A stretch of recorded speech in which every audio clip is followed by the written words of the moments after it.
Peace. Peace, my Robin. Okay, good. Peace, my heart, let the time for parting be sweet.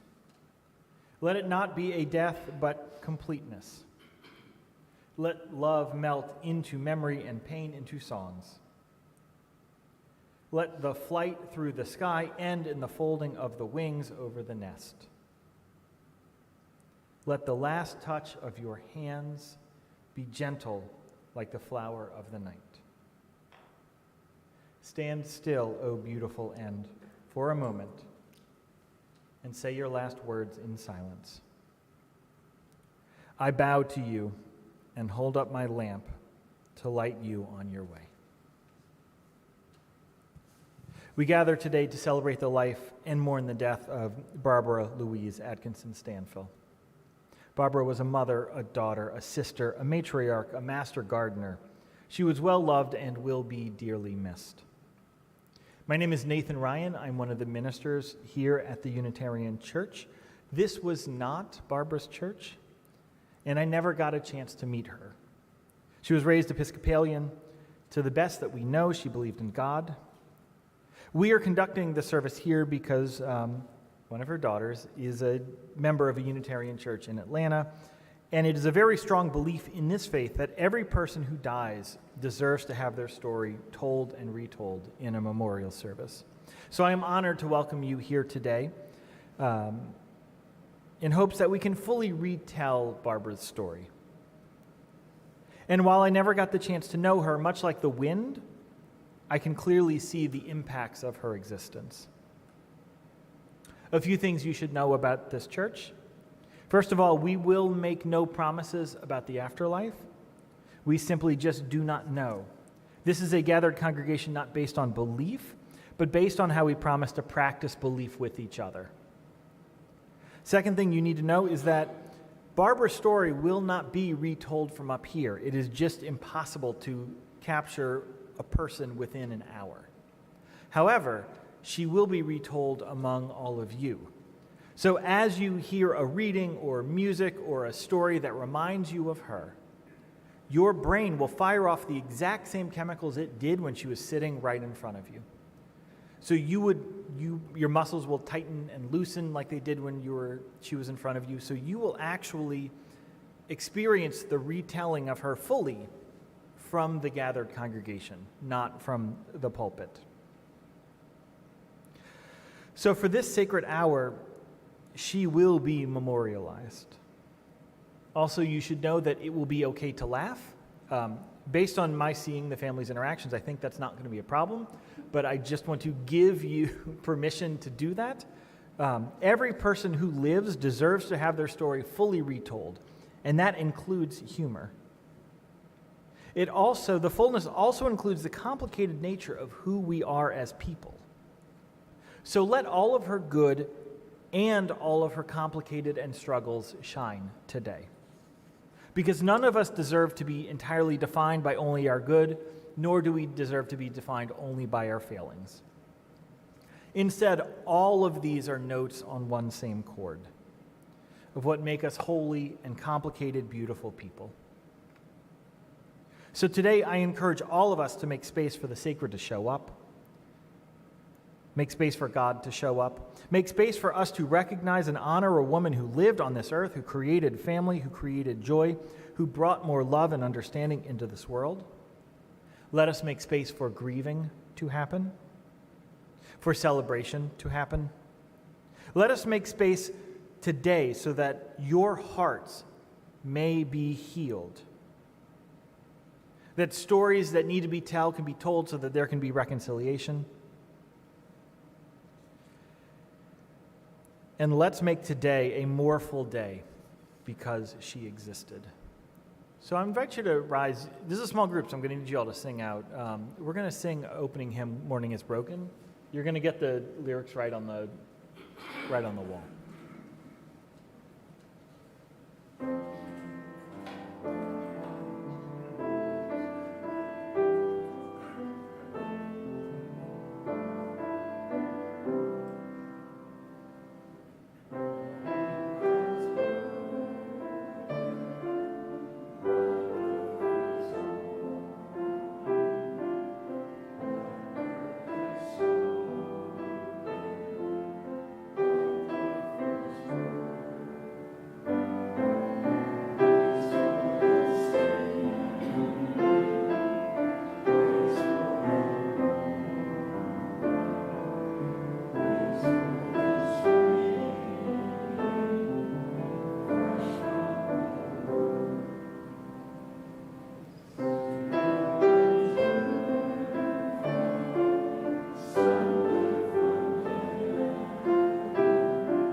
One of the traditions in the Unitarian Universalist tradition is to light a chalice to start a service. So I'd like to invite her family up.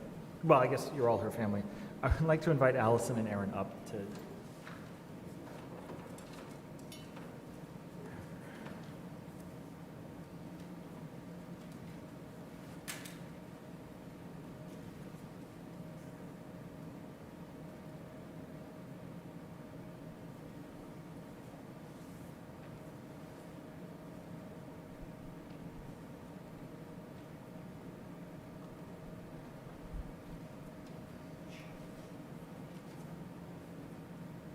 And in this church, we say, with hope to make this a better world, we light this flame. Its light is a symbol of the power of love.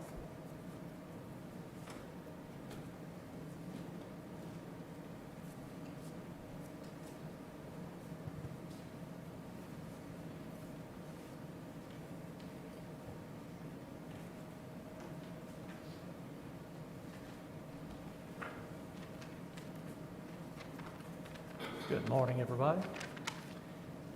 Have a reading for you here. Dear lovely death.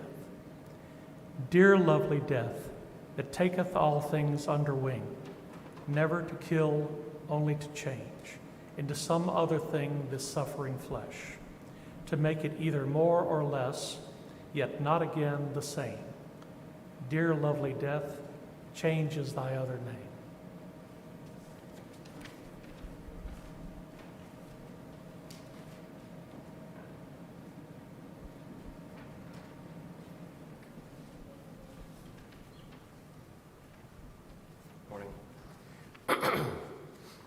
As the Reverend said, there's no guarantees in life, but this one reading kind of touched me, and it has to do with Ralph Waldo Emerson's thoughts on life and death, and that you never really go, you just kind of move on. It's kind of my belief that if Barbara can move on, she's going to be right here waiting for the LSU game. So it's called All Return Again by Ralph Waldo Emerson. It's a secret of the world that all things subsist and do not die, but only retire a little from sight and afterwards return again. Nothing is dead. Men feign themselves dead and endure mock funerals and mournful obituaries. And there they stand looking out of the window, sound and well, in some new strange disguise. Jesus is not dead. He's very well alive. Nor John, nor Paul, nor Muhammad, nor Aristotle. At times, we believe we've seen them all and could easily tell the names under which they go.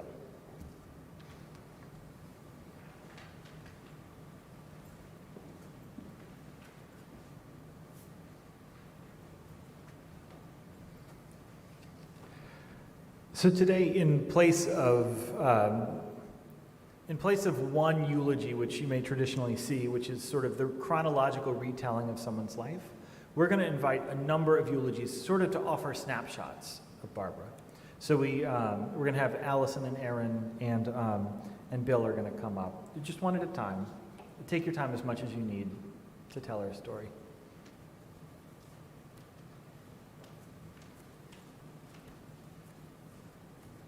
Hello. All right.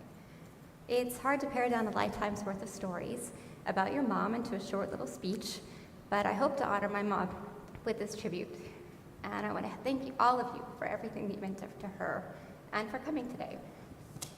On the wall in her bedroom hung a framed print gifted to her from her co-workers at the March of Dimes here in Baton Rouge.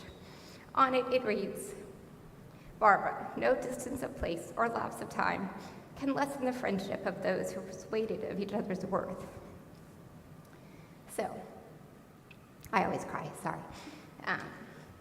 My mom was the most unique of Southern ladies, tough as nails as anyone who knew her could attest, but with a special Barbara Stanfill twist to it, kind of like her nightly cocktail while she cooked dinner. Mom loved driving. She was completely comfortable behind the wheel of our camper, towing a boat or her German Volkswagen Beetle, listening to Willie Nelson. However, Mom and I knew that if the two of us and a dog rode together, they better go ahead and line up roadside assistance, because the car was sure to break down along the highway. And one of my favorite memories about her She asked for a gun rack for Christmas one year so she could hang her purse on it. She was a wonderful gardener and a cook, and I'll miss her turkey gumbo with all of my heart. She was a woman frequently found using power tools out in the garden, but wouldn't take her dog for a walk around the neighborhood without putting on lipstick, since that's when she would run into all of her friends. Together we made a Facebook group for LSU football fans, Tigers Coast to Coast, and she was thrilled to get online and watch the game with friends, all the while cussing out the coaches and the commentators. She was a total softie about other things. She couldn't stand to see an animal in pain. Almost all of our pets were strays who somehow found the best house where they were ensured cozy beds and complicated meals, prepared with more finesse than some restaurants. You were lucky if Barbara Stanfill decided to take care of you. As her dear friend Jack said, Mom never met a stranger. Being at her house meant that the phone was always ringing with friends and family. 5 p.m. every Friday, she would catch up with Joanne for TGIF. Every day around 11, talk to Bill. You could expect a long call at some point with another friend or brother. I loved listening to her talk on the phone. Dinner time be damned. Neighbors, too, were always stopping by to say hello or find out gossip about or other information that she'd like to keep abreast on. Mom was a font of knowledge about the neighborhood and could always be relied upon to know the latest headlines in the news or when the power would be back on. It didn't extend to her neighborhood alone. Most mornings she would write to me to tell me what the weather was in my own city. She was a natural leader, whether it was queen of the carnival ball, president of the PTA or the Master Gardeners, or the matriarch of her own family once Mom Mayer passed away.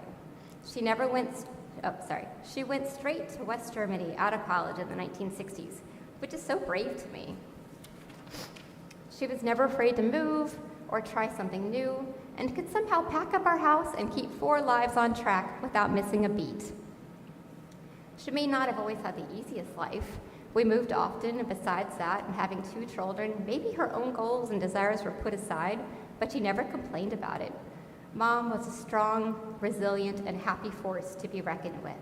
She cared for my dad during illnesses later in life and never shed a tear.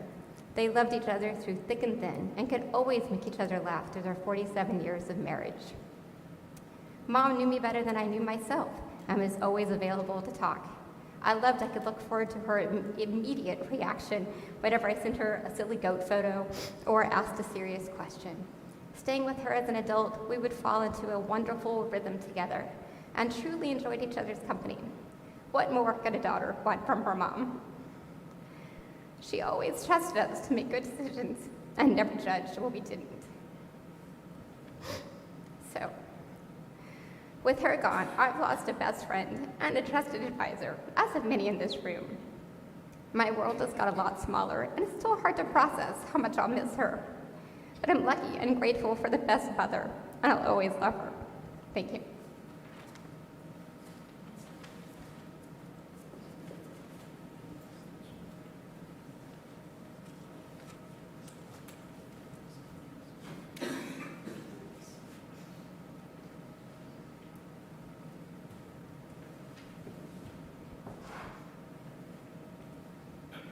Just being careful.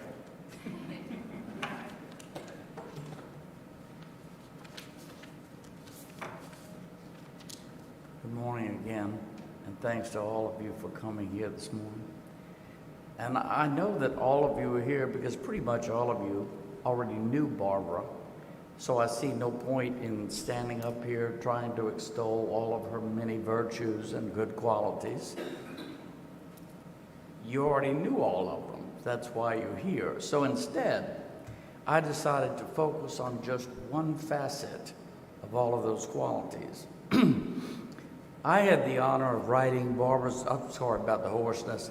I had the honor of writing Barbara's obituary. And in it, I said, Barbara was a deeply caring and attentive mother to her daughters, a trusted and loyal sister to her brothers, an equally loyal friend to others, and she was a fierce protector of anyone about whom she cared. She was rather timid about herself, but a formidable foe to anyone who tried to do harm to people she cared about. It's that feature I'd like to address this morning. You knew, I'm sure you knew if you knew Barbara, you knew she always had long, beautiful nails. She kept them that way forever.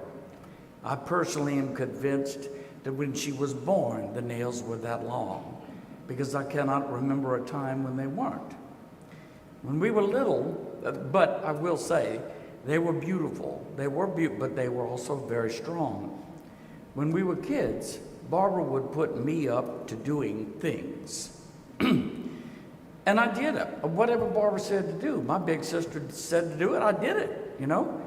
And sometimes some of the things she put me up to do were wrong. And she knew they were wrong. But I did them anyway because Barbara told me to.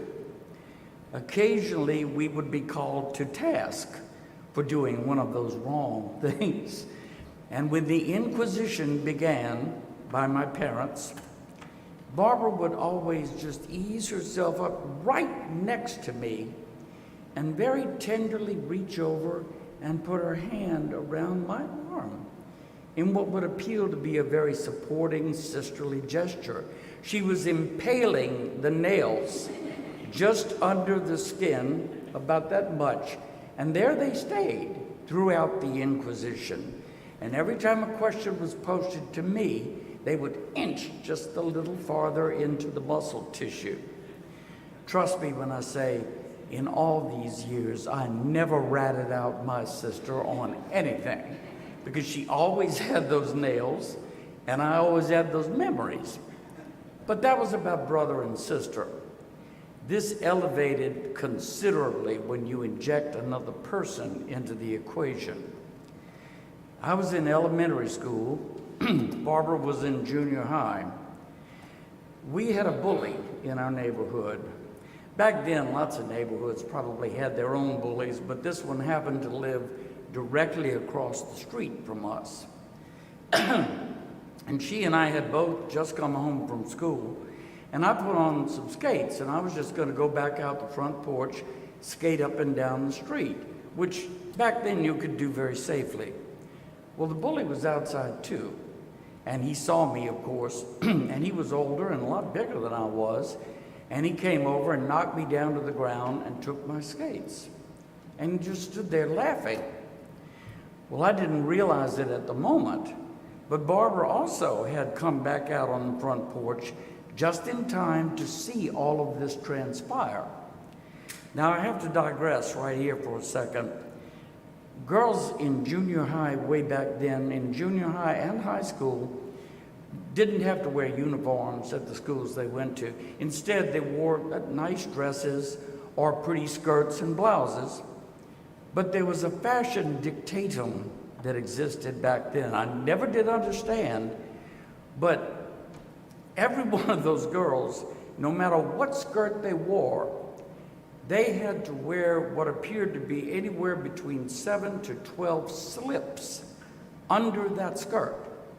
I don't even know how they could walk with all of that, but they did, and that's what she had on.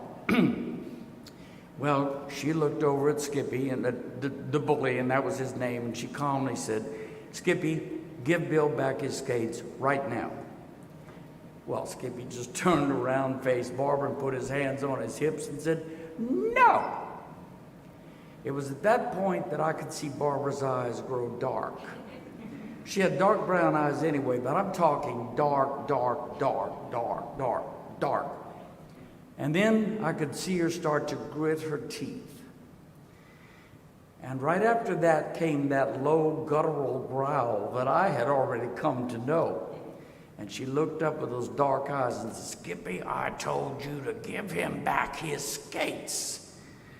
Well, the ominous warning went right over the idiot's head. He didn't get it.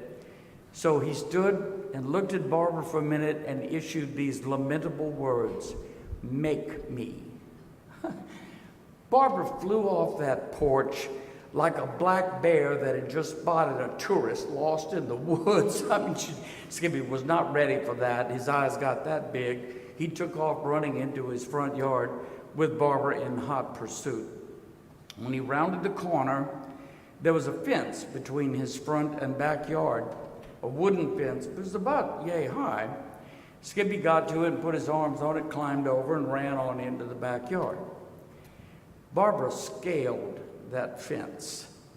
I do not know how. I just know that any track and field champion would have been green with envy at the grace with which she scaled that. I mean, and slips too, all of it. Even her shoes didn't even touch the wood. Well, she caught up with Skippy in the middle of his backyard, this time threw him to the ground and proceeded to beat the pulp out of that kid. By this point, some neighborhood kids had collected in my yard. We could hear Skippy screaming over there. And then finally, when the assault ended, and Barbara told me this part later, she finally got back up holding my skates and said, Skippy, and I'm sure she said it in that same growl, she said, Skippy, that was just a sample of what I will do to you if you ever touch my little brother again. Now, I don't think he could have responded to that anyway because he was still sobbing when she came around the corner. But this time, when she got to the fence, she was very ladylike and demure, and she gracefully eased herself over the fence, came back to join us in the front yard. Not one hair on my sister's head was out of place. Not one. There was no wrinkles on her brows, nothing on her skirt. I'm sure the slips were good too. And her nails were still impeccable. Skippy, on the other hand, had scratch marks on both sides for over a week, but her nails didn't show it. I told you they were strong. That was my sister Barbara. She was always a lady, always kind, always caring, but woe be to the person who tried to do something wrong to anybody she cared about. When those eyes went dark, and they would tear up a little bit too, not the time to feel sorry, time to run. Because if you hesitated, Barbara was on you. She was and is my sister, and I will always love her dearly. But you can imagine, over all of these years, we grew to become so much more than that. She was my confidant. I could tell her anything she could tell me. I was hers too. We could tell each other everything, and did. She was, of course, my co-conspirator, and I happily became hers. She was always my protector, and I grew to become hers too. She was my comfort when I needed it, and I was hers. And she was my solace in dark times. And when that happened, we held each other up. But above and beyond all of that, she was my very, very best friend. And I'm pretty sure I was hers too. Rest in peace, Barbara.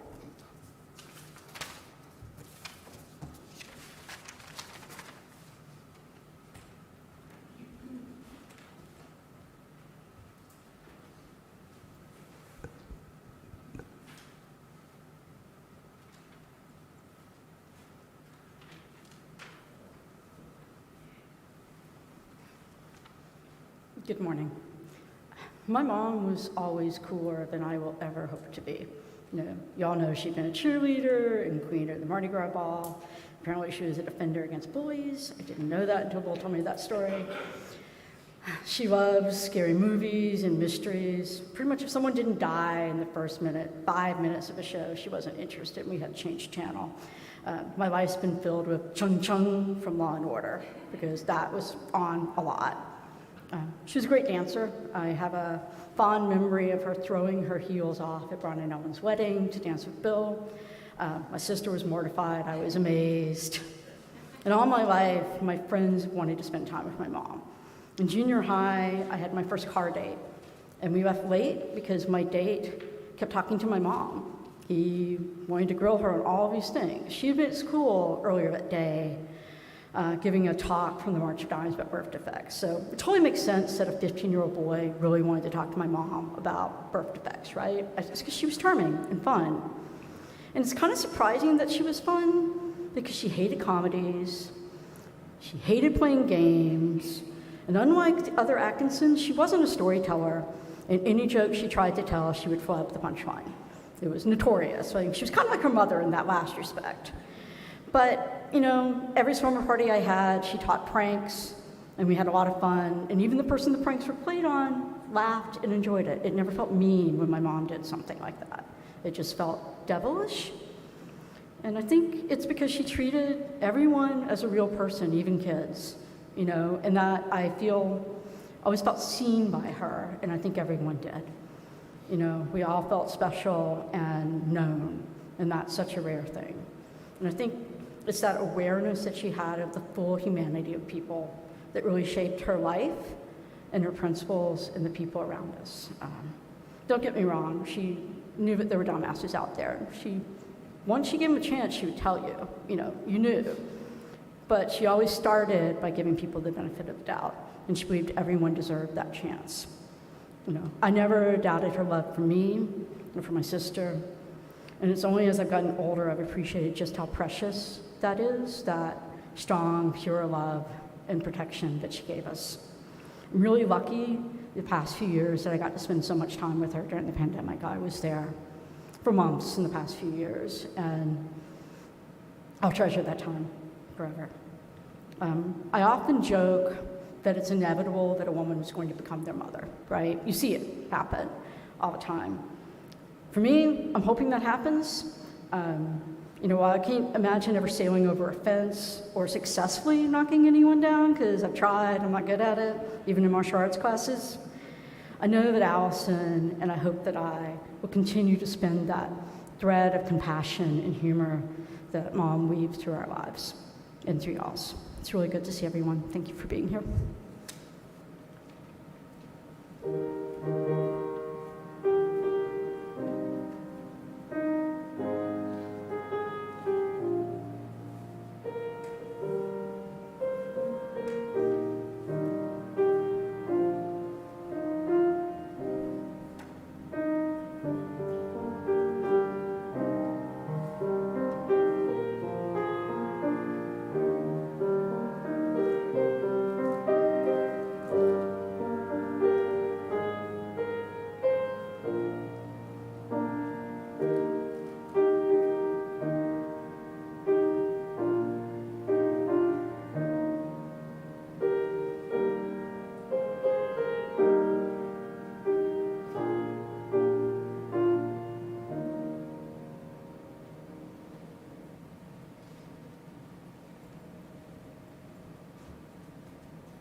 Would you all join me in a moment of prayer and reflection?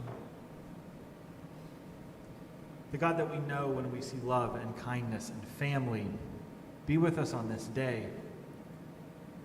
And hold Barbara's soul wherever it is right now. Hold it so that it may be comforted, so that she may know she was loved and that she is missed. And hold all of those gathered in this space and gathered throughout this world whose lives are more empty now because of her death.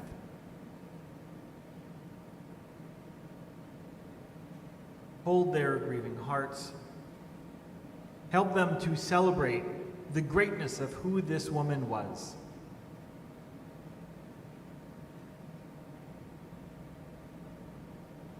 May today mark a new chapter in healing, making the world more kind and more just.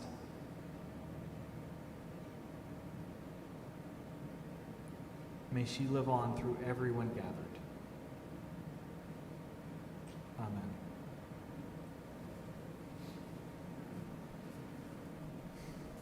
I would like to do a litany of remembrance. So with each line, if you would say, "We will remember her." In the rising of the sun and its going down, in the blowing of the wind and the chill of winter, in the opening of buds and the rebirth of spring, in the blueness of sky and the heat of summer, in the rustling of leaves and the beauty of autumn, when we have turkey gumbo or watch LSU. That's in the hymnal. I didn't write this. When we see a baby Yoda. When we are weary and in need of strength. So long as we live, she too shall live. Following this service, you are welcome to talk and mingle as much as you would like. I believe there's a reception at Drusilla. Seafood or the other place? Seafood. So you are all welcome to come to that. Barbara Louise Atkinson Stanfill was born of holy elements that have existed since the beginning of time. For a brief period, they came together to make a friend, a mother, a sister, a daughter, a woman who lived and loved on this earth. And after 78 years, and her body has given all that it can, those elements have moved on to build other things. She has been cremated and will be interred with her husband in Zachary at the Louisiana National Cemetery at some point later. While her life here has ended, her story, her soul, the essence of who she was will live on in each of you. So let's go ahead and try and sing another hymn. I invite you to rise and body your spirit.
As you go out today, know that the grief you feel is a direct reflection of the love that you had invested. Go make the world more kind today. Go make the world more peaceful. May her memory live on through all of you. Amen.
at Drusilla Seafood Restaurant right after this, so feel free to, please join us there. We have a lot of food.